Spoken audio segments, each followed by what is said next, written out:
Welcome back to the School of Muscle. Today I have on Martin Refalo, and Martin is the education manager at JPS Health and Fitness. He has a bachelor's and master's degree in exercise science. He's a PhD candidate, and he recently authored a study titled The Influence of Resistance Training Proximity to Failure on Skeletal Muscle Hypertrophy, a Systematic Review and Meta-Analysis. And that is kind of going to be our topic of discussion today. We're going to dive into the study and then some kind of practical takeaways here at the end. So, Martin, I think a good place for us to start here is what kind of led you to wanting to do the study in the first place? Yeah, so the goal of this meta-analysis was to update previous literature findings with new research and different statistical methods that I think can give us a slightly deeper insight into this topic. Now, when it comes to the influence of proximity to failure on muscle hypertrophy, much of the previous research has simply dichotomized training to failure with non-failure training. And sometimes in research, we have to do this to seek out the type of result we are after. We have to compare two groups, which means separating variables apart. The thing is, though, in practice, we don't ever have to tie ourselves down to either training just to failure or not to failure. We can utilize multiple proximities to failure across a training session. And this is a point that I tried to get across in the meta-analysis. Yes, I did use a dichotomous approach in some instances, similar to previous research, but I also tried to use another set of studies in the literature that are trying to step away from the dichotomous approach of comparing failure versus non-failure training to try and give us a deeper insight into how proximity to failure itself works, because proximity to failure is a continuous variable, right? Especially if we're quantifying it with a repetitions in reserve scale. So that was the point of the meta-analysis, was to update previous literature and also try and set the, scene for future research that will hopefully allow us to better understand the relationship between reps and reserve, because that's how we're quantifying proximity to failure, and skeletal muscle hypertrophy. And I think that kind of sets us up nicely to lead into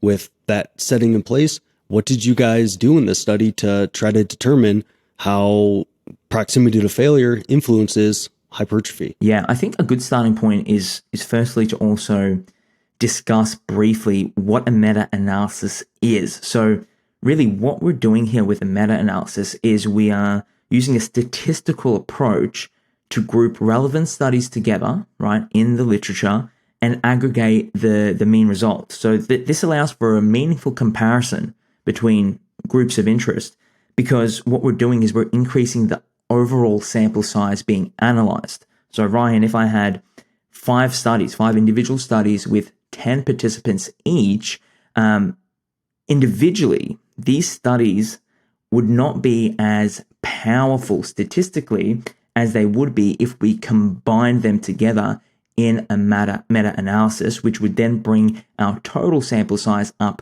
to 50. So that's what we're doing here. And what I did was I searched the relevant literature, brought all the studies together, and because of some key limitations that I've picked up in the research, I separated or categorized the studies into particular themes. Now, this is a really crucial aspect of our meta-analysis, because a common critique of the literature that we've all heard over the years is that some participants don't push to failure in these failure studies, or sometimes failure isn't defined very well in these specific studies. So what I did was I looked at the definition that was applied in each of the studies, and I used that definition to categorize each of the studies, right? So what we're doing here is we have now 3 themes that all have a bunch of studies included in them. Theme A is looking at studies that utilize the definition of momentary muscular failure, which is our most objective definition of failure. So this is the point where, despite attempting to do so, you are unable to complete the concentric portion of your current repetition with a full range of motion. That is the most objective definition. And really, for the people that are actually interested in the difference between training to failure and not to failure, that's the theme that we need to be highly interested in, right? We then have another set of studies, in theme B, that utilize various other definitions of failure that were not correspondent with momentary muscular failure. And then theme C was a set of studies that often don't get as much attention in the literature. So these studies utilize a velocity loss approach to control set termination. What this means, for example, is that researchers instructed participants to terminate their sets once their lifting velocity decreased by a certain percentage. So, for example, I could have one group lifting until their lifting velocity decreased by 40%, which would be pretty close to failure, and another group lifting until their velocity maybe reached only a 20% drop from the first repetition. So we're comparing a close to failure approach with a further from failure approach. And this comes back to the point I alluded to earlier when I said some studies are now stepping away from dichotomizing just failure versus non-failure and looking at this area on a more continuous level. And that's what I want to do more in the future as well. So basically, with all that said, what is the meta-analysis telling us then? Well, it's looking into each of these themes and it's providing us with what is known as a standardized effect size for each theme. So just briefly, although we have, let's say, 5 studies in theme A, each of these studies uses slightly different assessments to look at muscle hypertrophy. So we may have ultrasound, we may have MRI, and we may have DEXA scan. Now, because these assessments are slightly different, what we need to do is we need to standardize the score from each of the studies, right? And the standardized effect size allows us to do that. It allows us to compare each of the studies, even if slightly different assessments of muscle hypertrophy are used, right? And it then tells us, based on these effect sizes, well, which group, right, is advantageous, right? Or are the groups equivalent in regards to the amount of hypertrophy experienced across the intervention period in the studies that we're looking at, right? So we're comparing groups and we're trying to find out whether or not there is a difference that is practically meaningful. Now, what we need to understand here is that a meta-analysis, although it allows us to tease out differences between groups, and it's quite powerful because it increases the overall sample size, it doesn't tell us how these results apply to our own training or, if we are coaches, to our clients' training, right? We have to realize that each of the studies included in this meta-analysis and all meta-analyses are designed with specific research questions in mind. And even the meta-analysis itself is generated with a specific research question in mind. And it's not generated in aim of telling you or informing you about your specific training approach, right? So we need to understand first and foremost that the results of this meta-analysis and all meta-analyses, like I said earlier, are bounded by the study designs included, right? And the tests and the assessments used to investigate the outcomes of interest. So I think that's all really important when we're diving into the results of a given study and more specifically a meta-analysis, because people intuitively know that a meta-analysis is the gold standard of research analysis and may take findings as gospel or may misinterpret findings because they don't understand that there needs to be an interpretive framework that mediates between the results of research and practical application. Basically, all that I'm speaking about now needs to sit in the middle, right? We need to have that framework that filters through the research results and brings us to practical application. So with all that said, Ryan, did you want me to speak specifically now about the results that we found? The only other question to follow up on there would be, did you have any more criteria for the studies regarding like training status, if someone was trained versus untrained, or any other variables like that? Or was it mostly just focusing on that kind of studies that had some sort of proximity to the failure component and kind of looking at the results that way? Yeah, great question. So it was mostly based on the proximity to failure comparison. So we had studies that involved both untrained and resistance trained individuals. Now, interestingly, the way that these studies were categorized into the themes made it easier for us to tease out differences between training status. So what I mean by this, in theme A, out of, I believe, the 5 studies off the top of my head, one of them was conducted in resistance trained individuals. So only one. So the rest were conducted in untrained individuals. So that theme, the results of that theme are specific to a somewhat untrained population. Theme B sits in the same boat, specific to an untrained population. Theme C, however, the studies in Theme C, which I believe there were 6, were all conducted in a resistance-trained sample, right? So we now have these 2 themes, which we can generalize to an untrained population of individuals, and we then have Theme C, we can generalize those results directly to a trained population. Perfect. I think that sets things up very well. And now to kind of get to the good stuff here, what did you guys kind of find from the study? Yeah, so like I said earlier, I think going forward as a researcher, my goal is to try and step away from just dichotomizing failure versus non-failure training, because I think in the past, when people have read these studies and looked at the results of these studies, and they've, for example, potentially read that there is no difference between training to failure and non-failure for muscle hypertrophy, my concern there is that that type of interpretation, that type of claim, has led people to shy away from training to failure and to just dismiss it as a potential method that can be employed in practice to improve results, right? So we kind of have the two, from my experience and from my anecdote, we have 2 types of like people who are pushing and promoting just training to failure, right? And RIR isn't required at all. And then we have the other set of people who are like, oh, well, there's no difference between the two. And so they shy away from failure training and they maybe don't implement it enough. So with that said, in this analysis, we still had to dichotomize and compare failure versus non-failure training because we were trying to update some of the previous literature findings. So in theme A, when we're looking at these studies that utilize the definition of momentary muscular failure, what we found is no statistical difference between the groups. The effect size score that I spoke about earlier, it did favor pushing to momentary muscular failure, but only trivially. So a very trivial response there.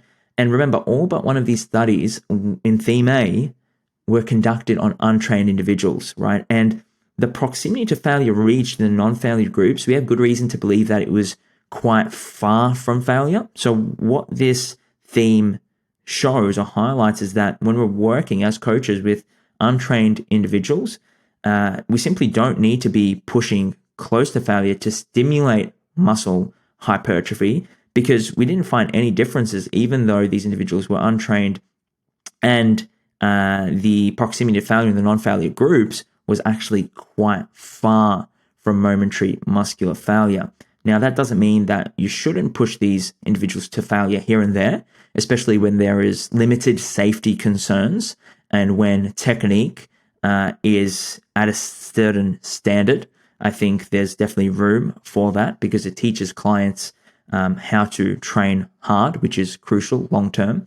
So that's what we found in theme A. If we look at the specific study in theme A alone that was conducted in resistance trained individuals, we see a similar result there. We see a lack of differences between the groups. And if we actually look at the mean result of failure versus non-failure training, so what I mean by this is just simply the average hypertrophy experience in each of the groups in the absence of any statistical analysis, we actually see in that study the non-failure group experiencing slightly more hypertrophy than the failure group. But of course, with no statistical analysis, we can't make confident claims about how that may extrapolate in the long term. So anyway, that's theme A. Theme B, remember, we have studies here that didn't utilize the definition of momentary muscular failure, but still compared failure training, some sort of failure training, with non-failure training, right? So my suspicion here is that the failure groups in these studies were pushing pretty close to failure, maybe reaching failure on some sets, but not all sets based on the definitions and the approaches applied. And again, we see a similar result, although this time the effect size favors pushing closer to failure and sometimes to failure a little more than it did in theme A, which for me provides a bit of a clue, right? Maybe what we're seeing here is we're seeing really potent hypertrophy as individuals push close to failure, right? And sometimes reach failure, but aren't always getting to that point of momentary muscular failure. So that was theme B. And in theme C, remember, we're now talking about trained individuals, only trained individuals, and we're now speaking about proximity to failure as sitting on this continuous scale. And I mentioned how if we compare high velocity loss groups, so groups that are training until their lifting velocity decreases by a very high percentage versus moderate velocity loss groups, essentially what we're doing there is we're comparing different proximities to failure. The only limitation is that we don't know the specific proximity to failure. So we don't know, Ryan, how a 40% velocity loss corresponds with an RIR value. And in fact, we have good reason to believe, we have good research to show that with a given velocity loss percentage, the RIR can change across sets and across exercises and even across individuals. But regardless of that, we're still comparing relatively different proximities to failure. And what we see in this analysis of the theme C studies is we see that high velocity loss conditions, right, come with a much larger effect size than low velocity loss conditions, right? So what this means is that pushing close to failure, really close to failure, is much better for muscle hypertrophy than staying very far from failure. And previous research has also analyzed these two conditions and has found, these statistical differences. So we're seeing that relationship start to foster. And when we then throw in moderate velocity loss conditions in the mix, right? So a low velocity loss condition may be like 10% of velocity loss from the first rep. High velocity loss might be 40% from the first rep. In the middle, with the moderate velocity loss conditions, we may have like a 20% velocity loss, right? We don't know the exact RIR, but it's going to be somewhere in the middle. And when we compare the moderate velocity loss conditions with the high velocity loss conditions, what we're seeing is equivalent muscle hypertrophy responses. So this signals to me somewhat of a non-linear relationship between proximity to failure and muscle hypertrophy, whereby we need to be pushing close to failure, right, to stimulate muscle hypertrophy, but beyond a certain point, we're likely going to see a bit of a plateau in the response we're achieving, especially over the course of a whole session, right? So all of this needs to be considered not just on the level of one set, but on the level of a whole session when you're combining multiple sets together. If we just do one set of a leg press to failure versus another set of a leg press to a few reps in reserve, just one set, well, pushing to failure on the level of one set, it's likely going to get you a higher stimulus for hypertrophy. But as we start adding more sets into the mix, this relationship seems to change. Now, to add on top of what I just discussed briefly, we also conducted in this analysis what is known as a sensitivity analysis. So this is something separate that allows us to work out how stable and how valid our results are, right? So basically, when we generate a meta-analysis, we need to assume what is known as an overall correlation coefficient of all the studies included. Now, without going too deep here, basically, we need this correlation coefficient value to actually generate the meta-analysis. And sometimes studies aren't very explicit in their statistical approach to this correlation coefficient value, which means we need to assume it. And what we did was we just used what previous research conducted by Schoenfeld and Grigich back in 2021 used. So we used what correlation coefficient they did to conduct our meta-analysis. Now, when it comes to the sensitivity analysis, what this requires is it requires us to run the analysis, our analysis, multiple times with different correlation coefficient values to see if the results are stable or if they change, right? Now, with theme A and theme B, when we conducted our meta-analysis multiple times with different correlation coefficient values, we found that the results varied quite a bit.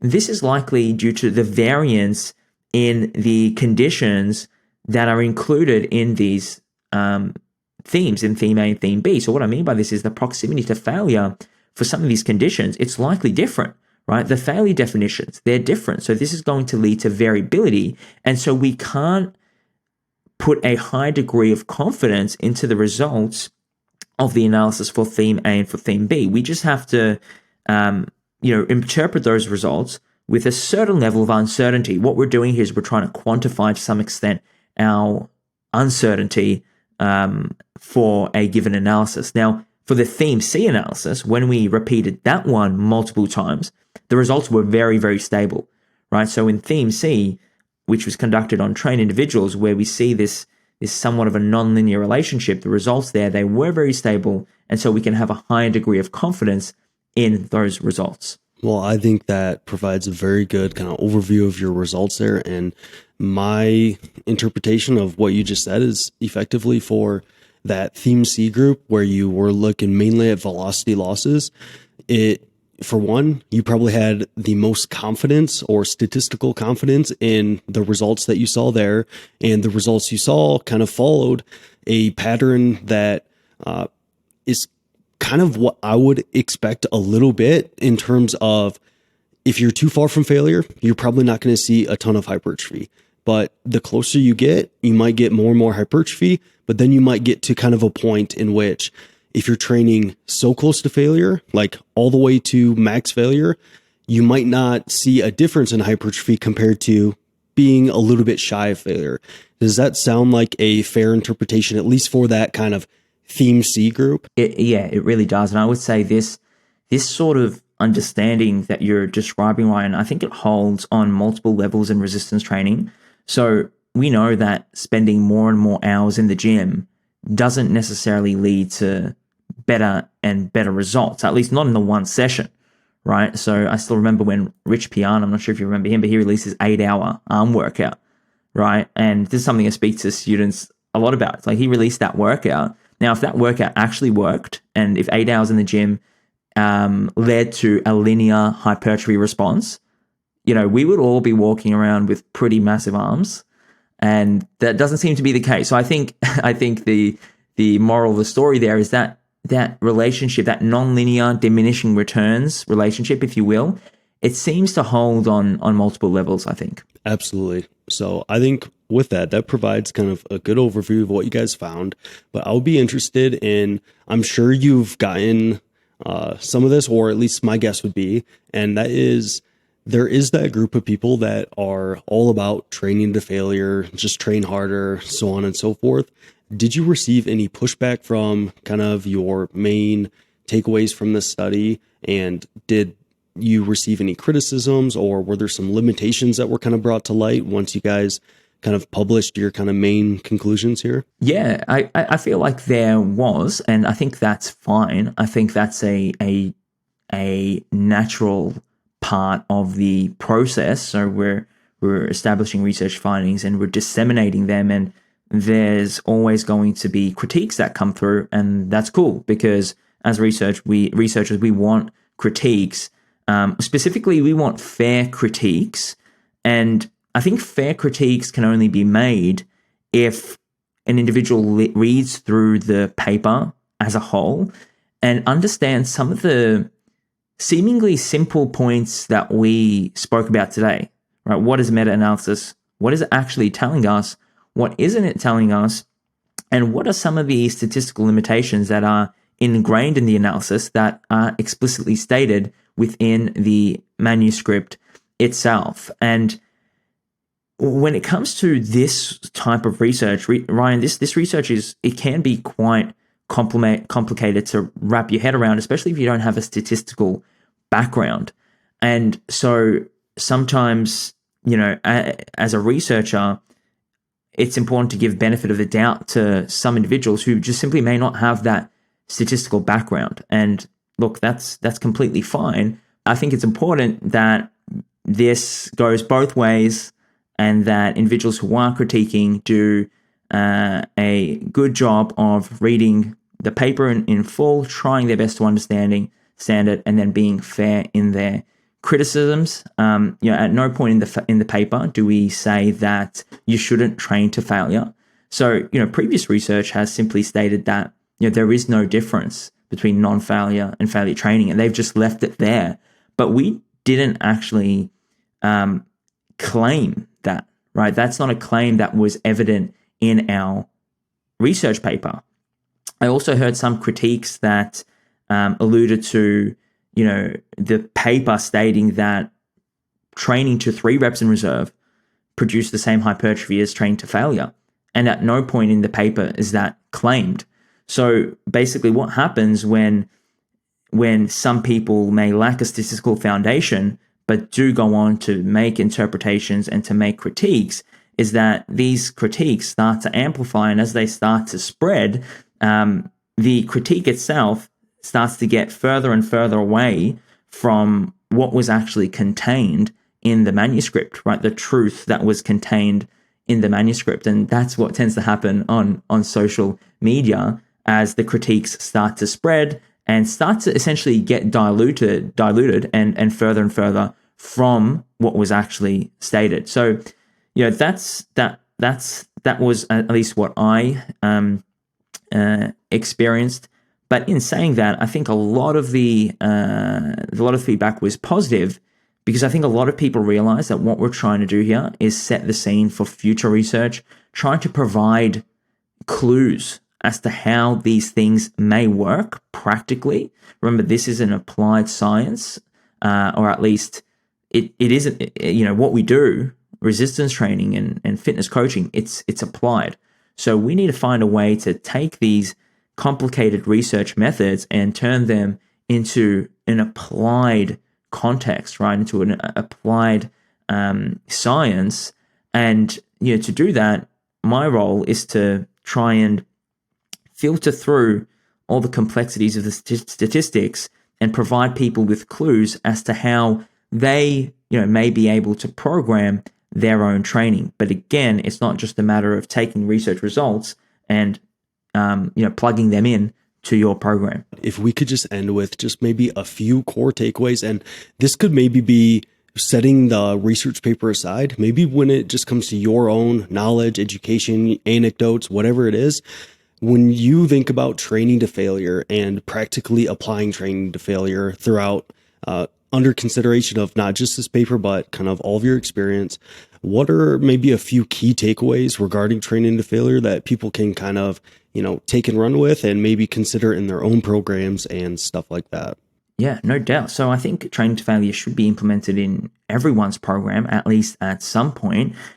We just have to be strategic about implementing sets to failure because of the fatigue cost that is usually associated with those sets. So in saying that, when we're looking at the fatigue cost, that's going to be dependent on the exercise performed, the total set volume implemented within a training session and across a week, the rest periods that an individual is also able to implement based on their total time commitment in the gym. So there's a lot going on here. And basically what we're trying to do is we're trying to maintain a high level of stimulus across multiple sets performed for the same muscle group, whilst limiting any excessive fatigue. And excessive is a key word there because we can't limit fatigue, right, as a blanket statement. That doesn't hold true if we're trying to stimulate muscle hypertrophy, but we can limit excessive fatigue if we're smart about the way we approach our proximity to failure. So for example,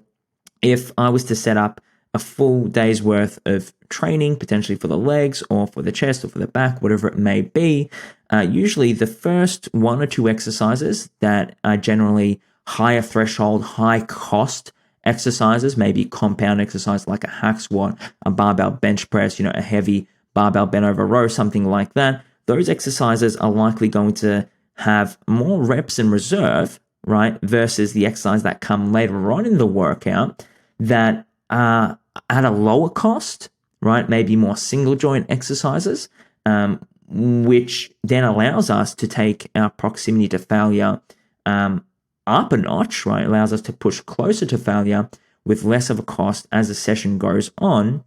And what we're doing here is we're still achieving tension to stimulate hypertrophy in the first or the former exercises in our session, but we're not causing such a high amount of fatigue that then starts to carry over and affect our ability to generate force and contract our musculature in the low-cost exercises, which are still very important, right? The low-cost exercises are probably highly stimulative, and if we're taxing our musculature and our central nervous system to a high extent from the get-go, that's going to carry over across multiple sets.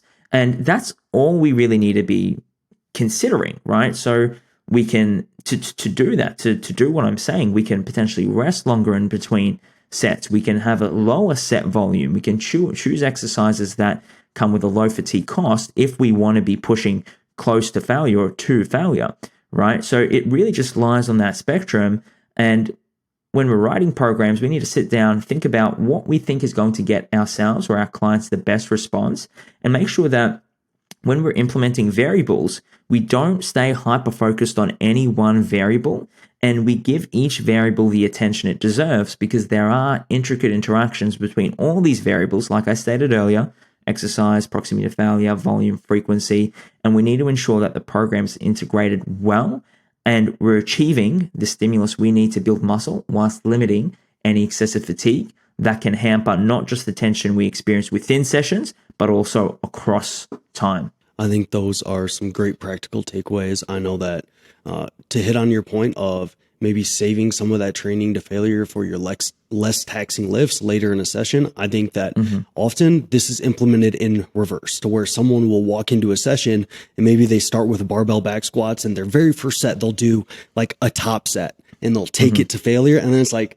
dude, you're kind of screwed the rest of your session in terms of total fatigue. So I think sometimes the implementation of this is backwards. And then also I think that you make really good points on it.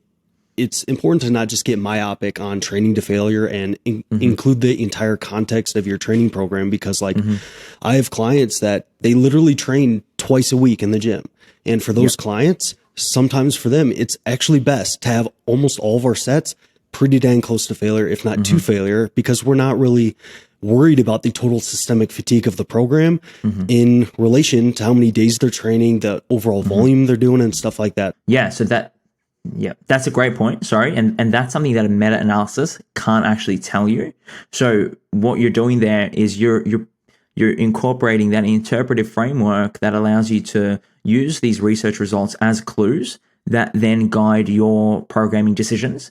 But your programming decisions are based on some principles, right? So, if a client isn't training 5 days a week, well, due to the principles of fatigue management, right, we may be able to afford more hard sets within our program. Absolutely. And I think generally, if people focus on learning about like fundamentals and principles more often than like what's the perfect program to do when you're training at home or these other kind of cookie cutter things, they would be much better off because they could apply that kind of critical thinking to a variety of situations and stuff like that. So I think that is kind of a good place to wrap. Yeah, look, that was a great conversation. Thanks, Ryan, for having me on. I think we got through all the important points. And yeah, if anyone listening is interested in knowing more, feel free to reach out. I'm always happy to have a chat. Awesome. Well, thank you so much for coming on today.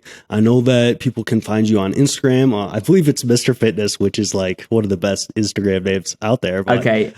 Hold on a sec. It's so people think it's Mr. Fitness, but it's actually Martin Refalo Fitness. Oh. It just works both ways. So it's open for interpretation.